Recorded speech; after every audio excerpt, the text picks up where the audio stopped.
Hello दोस्तों, राम राम सबको, न्यून प्रणाम। और कैसे हो? सब तगड़े होंगे। तो ये देखो, पहले आपको दिखाता हूँ आसपास कैसे चल रहा है, मौसम कैसा चल रहा है। ये देखो, ये बर्फ़ चढ़ गई है। देखो इतनी इतनी बर्फ़ हो रखी है, इतनी इतनी, पूरा पैर अंदर घुसता है। आज कल जो तूफ़ान आया था उसके बाद का ये दृश्य है। बर्फ़ के तूफ़ान के बाद यहाँ पे कनाडा में क्या हालात होते हैं वो आपको दिखाता हूँ आज मैं। ये देखिए चारों तरफ, रात को तो गाड़ियाँ, मैं थोड़ा आज लेट उठाऊँ तो इसकी वजह से लोगों ने गाड़ियाँ अपनी साफ़ कर ली। ये देखिए, स्नो स्टॉर्म के बाद हमारी गाड़ी वो खड़ी, और ये हालात हो जाते हैं स्नो स्टॉर्म के बाद, है ना। जब तूफ़ान आ जाता है तो इस तरह के मंजर देखने को मिलता है अक्सर। जीवन बिल्कुल संकट में आ जाता है एक बार के लिए। तूफ़ान के अंदर सब कुछ थम जाता है, लेकिन इलेक्ट्रिसिटी कनाडा के अंदर चलती रहती है।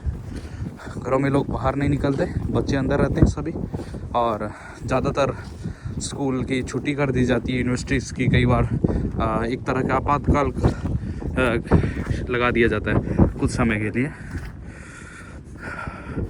देख सकते हैं आप, चारों तरफ देखिए, और से देखिए, मैं जूम करके दिखाऊंगा आपको हर चीज़। आप इंडिया में बैठे बैठे कनाडा घुमाने की जिम्मेवारी मेरी। जिन लोगों के विजिटर वीज़ा नहीं लगे ना, जिन लोगों के चाव था, जिन लोगों का चस्का चढ़ा हुआ था कि ड्रीम कनाडा का, तो उनका सपना मैं पूरा करूँगा। ये देखिए, घरों के ऊपर ये हालात हो जाते हैं।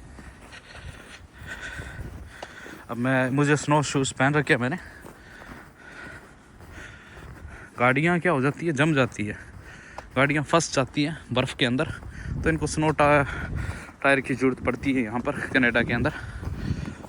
अदरवाइज़ क्या होता है कि रोड एक्सीडेंट की ज़्यादा संभावना ही रहती है, और ज़्यादातर देखने को मिलते हैं बड़े बड़े रोड एक्सीडेंट भी होते हैं। गाड़ियों की स्पीड धीरे रखनी पड़ती है, ज़्यादा तेज़ गाड़ी चला नहीं सकते।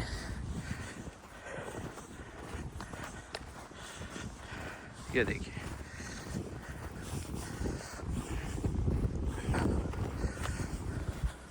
आज कुछ अभी धूप निकली है, तूफ़ान के ये बाद का दृश्य है बिल्कुल।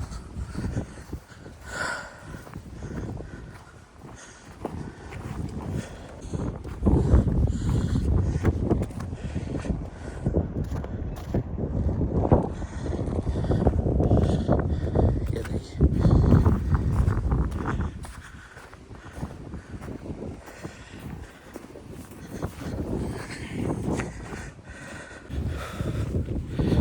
बहुत मुश्किल हो जाता है चलना बर्फ़ के अंदर।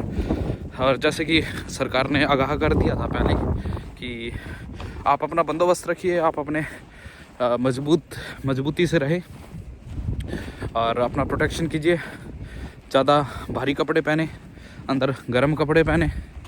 और कल जैसे कि यातायात की सुविधा थी, ज़्यादातर उबर वगैरह वो बंद ही थी एक तरह से। फूड डिलीवरीज थी, वो भी बंद थी।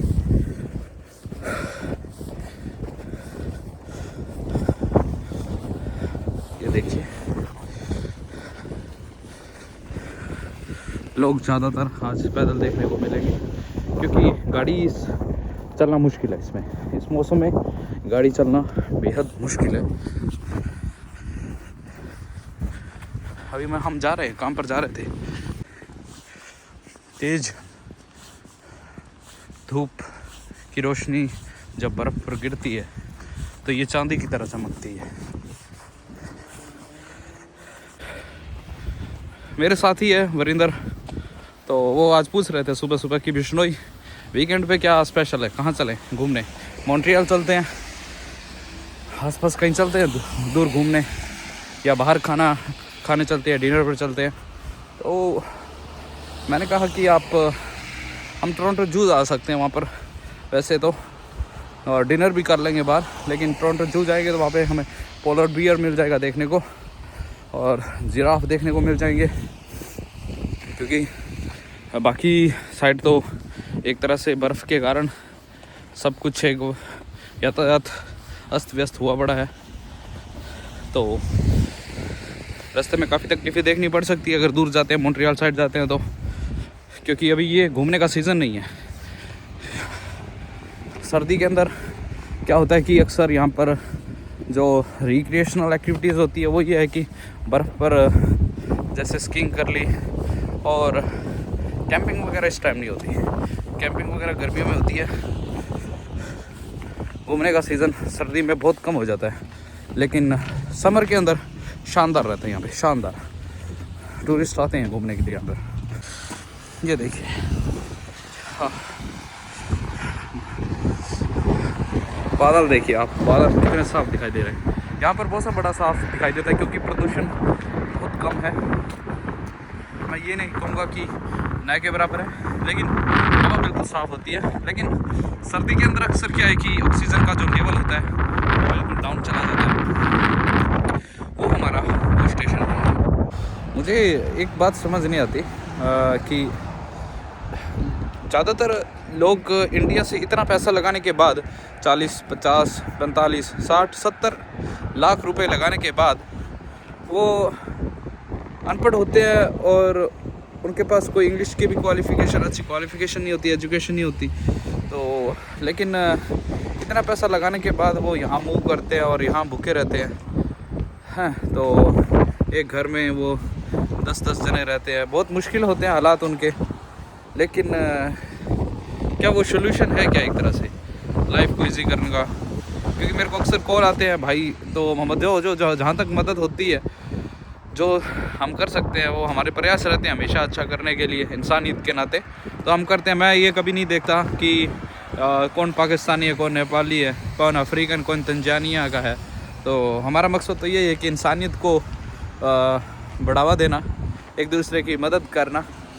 तो क्योंकि ये दुनिया सफल और असफल लोगों के लिए ये दुनिया है सीखने और सिखाने वालों की। तो मैं देखता हूँ कि वो जब मेरे को पता लगता है कि वो अनपढ़ होते हैं, एजेंटों के थ्रू इतना घाटा खा लेते हैं और इतने अच्छे मेडिकल इलाज उनके नहीं हो पाते, एक तरह से स्कैम में वो फंसते जाते हैं दिनों दिन। तो ये क्या वाजिब लगता है आपको ये रास्ता अपनाना आज के टाइम? क्योंकि 2017 के हालात अलग थे, 2024 के हालात बहुत अलग है। ये वीडियो जो देख रहे हो, जो हरियाणा, पंजाब या राजस्थान कहीं से भी इंडिया के किसी भी कोने से आता है या किसी भी कंट्री से आता है, तो वो आप गौर करिएगा। क्योंकि कोरोना के बाद में महंगाई बढ़ी है, रेंट बढ़े हैं, एक्सपेंसेस बढ़े हैं, ग्रोसरीज रेट बढ़े हैं, हर तरह की तमाम तरह की जो चीज़ें होती है वो हर एंगल से बढ़ी है। ठीक है, तो भारी टैक्स लगते हैं, इंपोर्ट टैक्स लगते हैं। तो HST GST मिलाकर इतने महंगाई में रहने के बाद आपके पास एक $100 से ऊपर की आपकी अर्निंग नहीं होती, तो आपको काम मिल नहीं पाता क्योंकि ऐसी कोई स्किल नहीं होती, तो जिसकी वजह से आपका जीवन खतरे में आ जाता है। और 70 लाख रुपए 2 किले बेच के, 3 किले बेच के, अक्सर जैसे इन दिनों मैंने BBC पे वीडियोस देखे थे, तो लोग आते हैं तो जीवन घर वालों का भी खतरे में डाल देते हैं एक तरह से। चलो बस आगे मेरी करते हैं बात।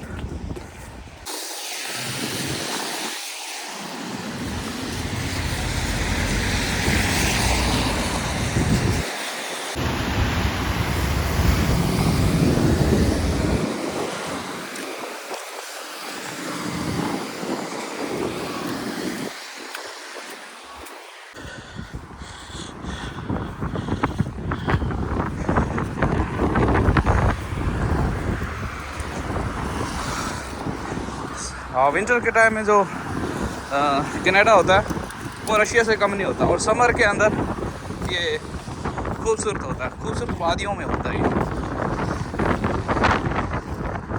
तो अब हर किसी का यहाँ मन लगा रहता है कि यार इस मुल्क को हम नहीं छोड़ के जाएंगे।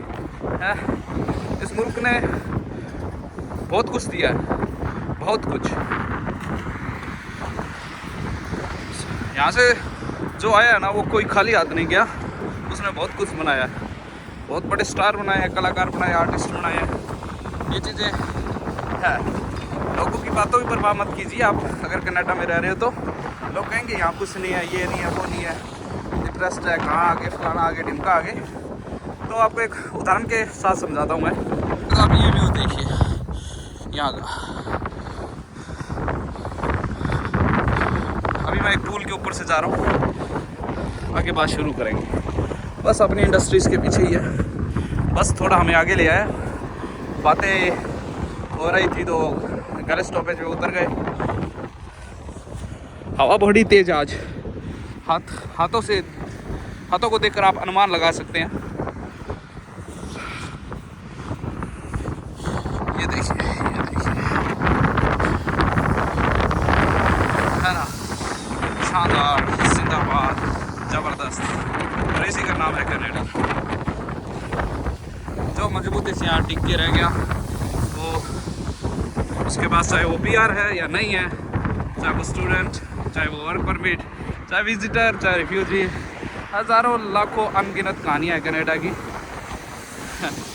ये देखिए वो स्टेशन, ये वो स्टेशन है और ये मेरे घर की तरफ जाती है बिल्कुल। इसका सफ़र मैंने किया, बड़ा शानदार ज़बरदस्त है इस ट्रेन का। ये देखो दोस्तों, ये देखो मैंने गलत रास्ता बना दिया। शॉर्टकट ये होता है, गलत रास्ता आपको गलत जगहों पर लेकर जाएगा।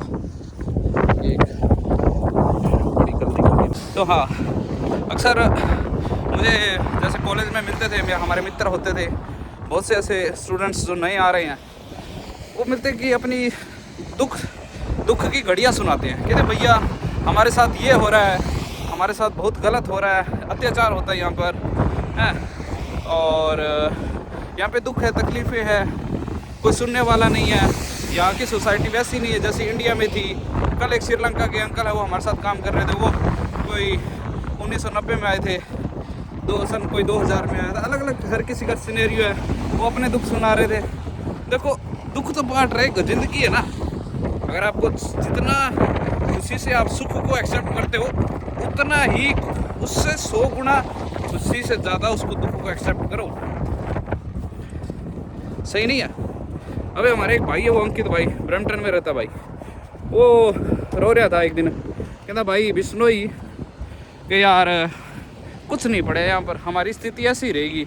मैं कहा यार यही चीज़ें तू हरियाणा में रोता था, यही चीज़ें आके यहाँ पे कर रहे हैं, फ़र्क क्या रहा? अंकित भाई सुनो बात, गौर करिएगा मेरी बात पर अभी जो बोलने जा रहा हूँ। कहते जो सैमसंग कंपनी थी ना, वो एक टाइम में एक ग्रोसरी स्टोर या किराने का दुकान थी और ये जो लैम्बोर्गिनी थी एक ट्रैक्टर कंपनी थी, और जो इकिया है ये एक पेन था, और ये जो LG है ना, LG ये एक टाइम के अंदर कहते कि चेहरे की जो क्रीम का प्रोडक्ट होता ना, वो होता था। तो अंकित भाई जो वर्तमान स्थिति है ना, जो आपकी आज देनी है लग रही है आपको जो दुख और तकलीफ़ें आ रही है, कभी कभार जॉबलेस हो जाते हो, तो अल्टरनेटिव ऑप्शन रखा करो, सेविंग्स रखा करो, है तो टाइम मैनेजमेंट और मनी है उसके साथ वो चीज़ें सीखो ना आप, कैसे उसकी स्ट्रेटजीज होती है वो करनी सीखो। अब क्या होता है कि अंकित भाई जो वर्तमान स्थिति है ना काम की बात, वो आपकी हमेशा आखिरी स्थिति नहीं हो सकती। जैसे मैंने ये कंपनियां बताई थी, LG, इकिया, सैमसंग, लैम्बोर्गिनी, ये एक टाइम में कोई जानता भी नहीं था इनको, लेकिन जब आप तराश लेते हो ना खुद को धीरे धीरे, तो तब सुधार आने लगता है ज़िंदगी के अंदर। आज आप अंकित भाई कुछ नहीं हो, मैं मानता हूँ आज आप कुछ नहीं हो, आप दुखी हो। आपका जब चेहरा मैं कॉलेज में देखता था बड़े डिप्रेस्ड होते थे आप, मैं देखता हूँ, लेकिन जिस दिन अंकित भाई आप कुछ बन गए ना, उस दिन आपको दुनिया चूमने को आएगी। तो क्या है कि अंकित भाई आप निराश मत होइए। कनाडा की आपके लिए अभी ठंड नहीं है, ठीक है, और अभी सर्द हवाओं का समय है, तो आपको ये लग रहा है कि ये बहुत दुख और तकलीफ़ों का वक्त है, चीखें निकल जाती है इस टाइम में अकेलेपन में ना तो इसके ऑप्शन में आपको अल्टरनेटिव सॉल्यूशन बताऊंगा आपको कॉल पे। क्या है कि मजबूती से रहिए और परीक्षण करते रहिए, जैसे कि मैंने आपको रनिंग टिप्स बताई थी, उसको जारी रखिए और हर दिन आपका 1% बेटर करिए। आप उम्मीद करते हो 100% एक दिन में लाने की, ऐसा नहीं हो सकता ना। तो खैर अभी अपने काम पर आ गए। आज का जो दिन था आपको दिखाया था कि स्टॉर्म के बाद कैसा दिन होता है। ये देखिए अभी मेरे को थोड़ी दूर बर्फ़ में चलना पड़ेगा क्योंकि मैंने गलत रास्ता अपना लिया था।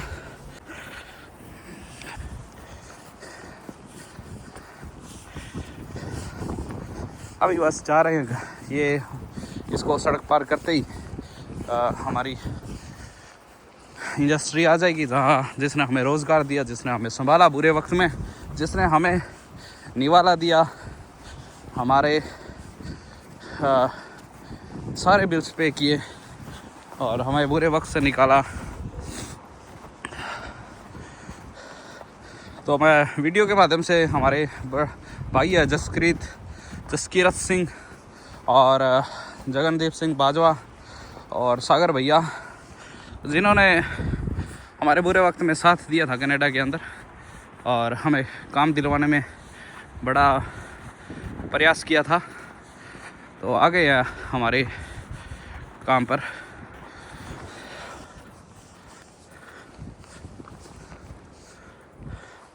ये देखिए बिल्कुल शांति का सन्नाटा पसरा हुआ है हर तरफ।